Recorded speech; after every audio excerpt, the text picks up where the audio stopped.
The world around you is different, familiar yet foreign. You feel the roughness of straw beneath your hands, the damp smell of aging wood mixed with the faint scent of olive oil and smoke. A dull ache lingers in your back from sleeping on a simple cot. You sit up slowly, your head still heavy with sleep. The light of dawn filters through a small rectangular window. Outside, the world is already awake. You're in a cramped insulae, a multi-story apartment building made of brick and plaster, home to dozens of families. The walls are thin, the air slightly musty. A woman next door scolds her child in rapid Latin. The aroma of freshly baked bread wafts from a lower level, mixing with the pungent scent of unwashed bodies and damp stone. You stand, stretching your stiff limbs. There's no time to laze about. Life in Rome doesn't wait. You pull on a simple tunic, tying it with a rope at the waist. Sandals, worn from constant use, slip onto your feet. Just as you're about to leave, a neighbor calls out, Marcus, a fellow plebeian. Up early, are we? The baker's already sold half his loaves. You'd better hurry if you want something fresh.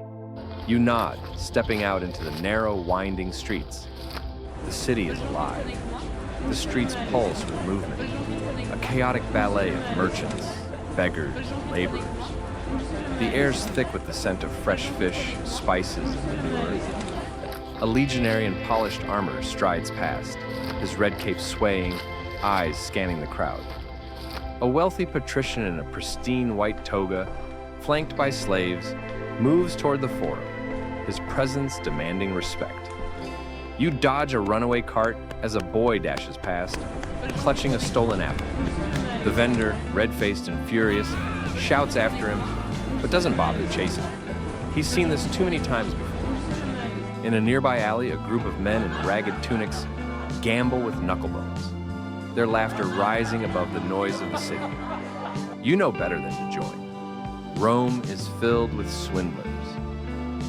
You finally reach the baker's stall, greeted by the comforting warmth of freshly baked bread. A woman ahead of you hands over a few copper coins for a round, crusty loaf, tucking it into her shawl. The baker grins at you. Late again, eh? I've only got a few loaves left. Better make it count.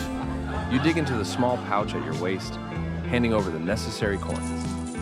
The bread is warm in your hands as you tear off a piece, savoring the simple pleasure of food.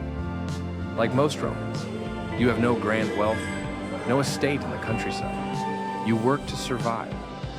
Perhaps today, you are a dock worker, carrying amphorae filled with wine from distant provinces, Greece, Hispania, even Egypt. The sun beats down on you as you hoist the heavy clay vessels onto a cart, your muscles straining.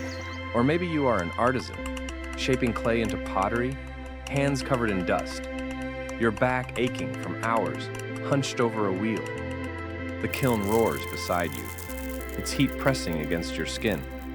Or a scribe copying documents for a wealthy patron, the ink staining your fingers, your eyes aching from hours spent under flickering oil lamps. Whatever your task, it is endless. Work in Rome never truly stops. As the sun dips below the horizon, Rome transforms. The forum, once bustling with merchants and philosophers, grows quiet. The torches lining the streets cast long shadows against the buildings. You pass a lively taberna, a Roman tavern, where plebeians drink watered-down wine and argue over the latest chariot races. A gladiator, still bearing the scars of past battles, laughs with his companions. Tomorrow, he may fight in the Colosseum, his fate uncertain. Deeper in the city, the patricians feast in grand villas, reclining on cushions as they sip imported wines and indulge in exotic delicacies. Roast peacock, honeyed figs, spiced dormice. You, however, have simpler pleasures. A loaf of bread, a cup of wine, and a quiet place to sit beneath the stars. Rome is eternal, mighty, chaotic, and ruthless. But tonight, as the stars shine above the city, you feel alive. Tomorrow, the cycle begins again. Imagine waking up to this every day. This is life in ancient Rome. Thanks for watching. Subscribe for more.